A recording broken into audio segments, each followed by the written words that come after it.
Bonjour à tous, bienvenue dans les 4V, Marine Tondelier. Alors avec les écologistes, vous aviez demandé à Emmanuel Macron de ne pas se rendre au Qatar et il y retournera pour la finale pour France-Argentine. Est-ce qu'il n'est pas là dans son rôle de chef d'État ? Moi, je considère qu'il aurait fallu boycotter diplomatiquement cette compétition pour tout ce qu'elle incarne contre le climat, contre les droits humains. Ce qui me choque, c'est non seulement qu'il y ait été, mais c'est ce qu'il a dit en revenant, en disant qu'il a trouvé que c'était extrêmement bien organisé. Alors c'est sûr, on peut trouver que c'est bien organisé parce qu'on ne voit pas les morts qui ont été causées par la construction de ces stades, parce qu'on ne voit pas les persécutions des droits humains, parce qu'on ne voit pas les 10 tonnes de CO2 qui sont émises par cette compétition. De ce point de vue-là, on peut trouver que c'est parfaitement bien organisé. En réalité, je pense qu'un président ne devrait pas dire ça. Il faut se poser ces questions au moment de l'attribution, c'est ce que dit Emmanuel Macron. Après, c'est trop tard. C'est trop facile parce qu'en réalité, le Qatar, on le voit avec ce qu'ils font en France, avec des clubs de foot en France, avec plein de choses qu'ils financent. Ils mènent une bataille culturelle, ils participent à leur promotion et ce qu'ils promeuvent, c'est ni l'écologie ni les droits humains. Et donc, toute cette compétition, et à chaque fois qu'on en parle, à chaque fois qu'on parle de ce pays, qu'on le met en avant, on participe à cela. Et je considère que la France, qui s'est toujours présentée comme le pays des Lumières, des droits humains, ne peut pas participer à cette mascarade. Ça ne veut pas dire que personne n'a le droit de regarder ce match de foot. Moi, à titre personnel, j'arrive pas à participer à cette fête, c'est mon problème. Vous regarderez la finale ou pas alors ? Je pense que je vais pas y arriver. À la regarder ou à ne pas la regarder ? À la regarder parce que vraiment, j'ai été très choquée par la COP27, par le fait qu'on aille dans le mur, que les enfants qui naissent en 2022, on ne sait pas leur garantir que la planète sera encore habitable dans 30 ans et que personne ne fait rien. Et je ne peux pas faire comme si de rien n'était, le lendemain, me passionner et participer à la fête. Et ça me frustre énormément parce que j'adore le sport, j'adore les grandes compétitions. Et là, je vous le dis sincèrement, j'y arrive pas.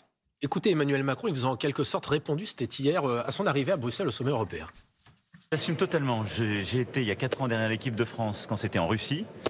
Et je suis derrière eux au Qatar, parce que je suis derrière l'équipe de France. Et je pense que, si je puis dire, les Français aussi.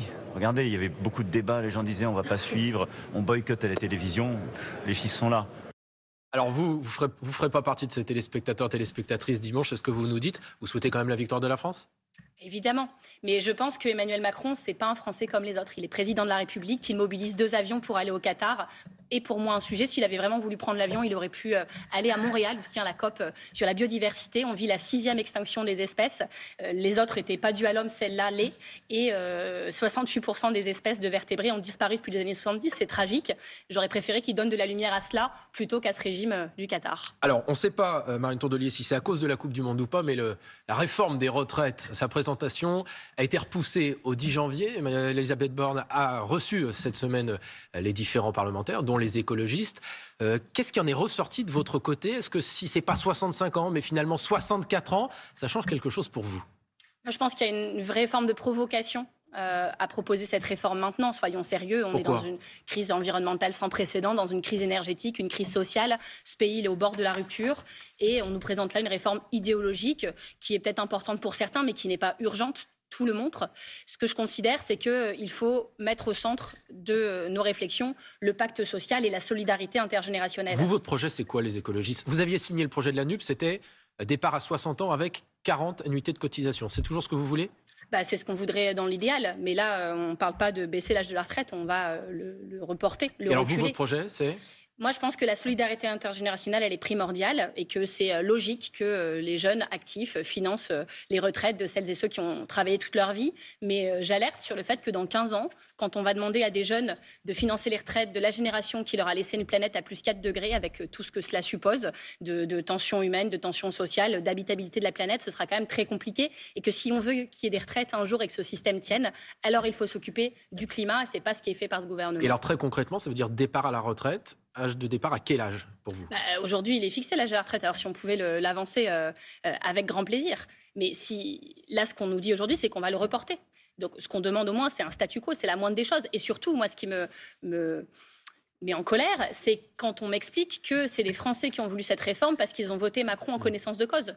Moi, je fais partie des gens qui ont voté Emmanuel Macron au 2e tour. Je n'ai pas voté Emmanuel Macron pour valider sa réforme des retraites contre laquelle j'étais depuis 10 ans. J'ai voté Emmanuel Macron pour ne pas voir Marine Le Pen présidente de la République et je ne regrette pas de l'avoir fait de ce point de vue-là.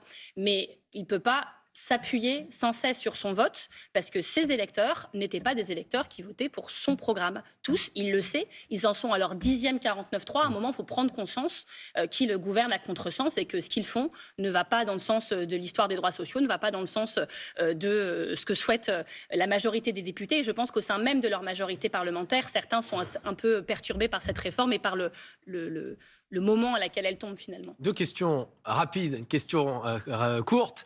Pourquoi vous ne voulez pas vous associer à la marche de Jean-Luc Mélenchon le 21 janvier prochain, justement, contre cette réforme des retraites ? C'est marrant parce que déjà, je vous dis la marche de Jean-Luc Mélenchon. Les retraites, c'est un sujet social et en réalité, c'est les syndicats qui fixent les mots d'ordre et les dates des mobilisations sociales en France. C'est comme ça depuis des années. C'est une forme de respect partenarial envers les syndicats. J'ai échangé avec Philippe Martinez hier, j'échange avec Laurent Berger ce matin. Et pour moi, ce qui compte, c'est que cet intersyndical, c'est-à-dire que tous les syndicats, quelles que soient leurs différences, leurs divergences, sont ensemble pour travailler à cette mobilisation. La moindre des choses que l'on puisse faire comme parti politique, c'est de les soutenir. Moi, en tout cas, je serai dans la rue à la date qu'ils fixeront. Si les Républicains déposent une motion de censure, est-ce que les écologistes la voteront ? Je ne suis pas au groupe parlementaire, je leur laisse le soin de décider, mais franchement, le groupe parlementaire écologiste a toute ma confiance, a tout mon soutien. C'est vrai que vu de loin, on se dit ces motions de censure, c'est 49.3, les Français n'y comprennent rien. Et en fait, on parle plus d'argutie. On sait que la seule hypothèse où le gouvernement pourrait être renversé, c'est si les Républicains votent. Mais voilà, on se retrouve dans. En fait, S'ils en déposent une, vous la voteriez ? Mais on est dans une impasse finalement institutionnelle où 49.3 sur 49.3, le seul outil qui est proposé, qui est à disposition en face, c'est les motions de censure. Et c'est vrai que ça donne pas un très beau spectacle de la démocratie.